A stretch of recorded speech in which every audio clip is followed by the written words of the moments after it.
నమస్తే తల్లి. నమస్తే అన్న. ఇప్పుడు పవన్ కళ్యాణ్ గారిని చాలా మంది విమర్శిస్తున్నారు. సో వేరే ఎమ్మెల్యే తప్పు చేస్తే ఆయన అంటున్నారు. సో ఇది ఎంతవరకు కరెక్ట్ అంటారు? ఇప్పుడు వేరే ఎమ్మెల్యే తప్పు చేస్తే ఆయన తప్పు చేసినట్టు కాదు కదా. ఆయన తప్పు చేయమని చెప్పలేదు. ఇప్పుడు ఆయన అన్నం తింటున్నా గడ్డి తింటున్నా ఎమ్మెల్యే ఏం చేస్తున్నా ఆయనకు తెలియదు కదా. పరిపాలన ఎట్లుందని చూస్తాడు. పర్సనల్ దాంట్లోకైతే దూరాడు కదా. ఏ రాజకీయ నాయకుడు కూడా పోలేడు. ఇప్పుడు కడుపులో పిల్ల ఉంటే ఆడదా మొగదా అనేది బయటకు వచ్చిన తర్వాత తెలుస్తుంది. ఇప్పుడు ఆయన కూడా అదే చేసిండు. వాడు తప్పు చేసిన తర్వాత బయటకు వచ్చిన తర్వాతే ఆయన యాక్షన్ తీసుకుని కదా, వదిలేలే కదా. సో కళ్యాణ్ గారు పార్టీ కోసం ప్రజల కోసం చాలా కష్టపడుతుంటే ఇక్కడ రోజా గారు చూసి జనసేన కాదు కామసేన అని కామెంట్ చేస్తుంది. మీరేమన్నారు? అమ్మ పార్టీ తరపుకి వెళ్ళే మాట్లాడుతుంది రోజా గారు. అది మాత్రం ఎప్పుడైనా గుర్తుపెట్టుకోవాలి. ఎవరైనా పార్టీ తరపుకి వెళ్ళే మాట్లాడుతుంది తప్ప ఆమె వ్యక్తిగతంగా అయితే మాట్లాడట్లేదు. ఓకే. సో పవన్ కళ్యాణ్ గారిని సోషల్ మీడియాలో కూడా చాలా మంది ట్రోల్ చేస్తున్నారు.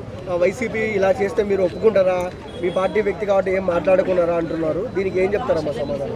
పనికిరాని చెత్త గురించి ఆయన మాట్లాడాల్సిన అవసరం లేదు.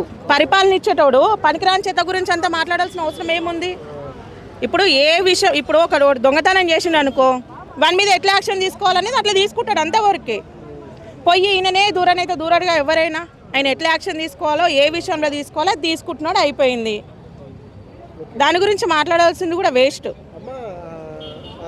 ఎమ్మెల్యే తప్ప లేదంటే ఆవిడది తప్ప? ఇద్దరిది తప్పే. ఇప్పుడు ఈ ఒక్క మైక్ తోటి ఇవన్నీ రావు కదా, అన్నీ కలిస్తేనే వస్తాయి. ఇద్దరు చేస్తే తప్పు అవుతుంది. ఇద్దరిది తప్పే ఉంది.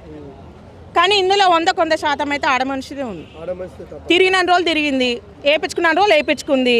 ఇవాళ మంచోడు కాదు. ఎందుకు మంచోడు కాదు? ఏం అవసరానికి మంచోడు కాలేదు? దేనికి కాలేదు? అమ్మ ఇక్కడ మనం చూసుకున్నట్టయితే ఆవిడ చాలా వరకు ఆయన రేప్ చేశారు, ఇది చేశారు, అది చేశారు అని అంటుంది. కానీ మళ్ళీ ఐ లవ్ యూ చెప్పినా, నేనే హాయ్ మెసేజ్ చేసిన అంటుంది. సో దీన్ని మనం ఎలా పరిధిలోకి తీసుకోవచ్చు?